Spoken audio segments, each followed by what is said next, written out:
तर थोडं उदाहरण घेऊया. 2 ठिकाणी छत्रपती शिवाजी महाराजांची वेगवेगळी जयंती साजरी केली गेली. ठीक आहे.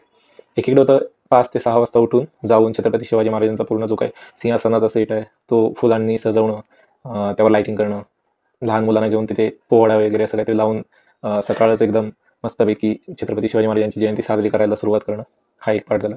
दुसरा पार्ट आहे की कर्कश आवाज करणाऱ्या गाड्या रस्त्याने 6-7 वाजता सकाळचं फिरणं, रॅली काढणं.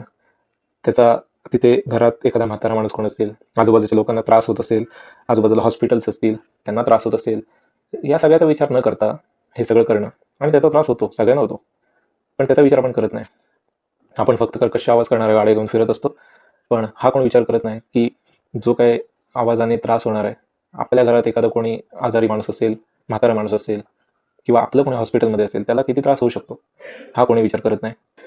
मग विचार करण्यासारखी गोष्ट अशी आहे की योग्य काय, ज्या छत्रपती शिवाजी महाराजांनी लोकांना शांतपणे झोप मिळावी यासाठी स्वराज्य निर्माण केलं, त्यांच्या झोपेची वाट लावून आपण त्यांची जयंती साजरी करतोय.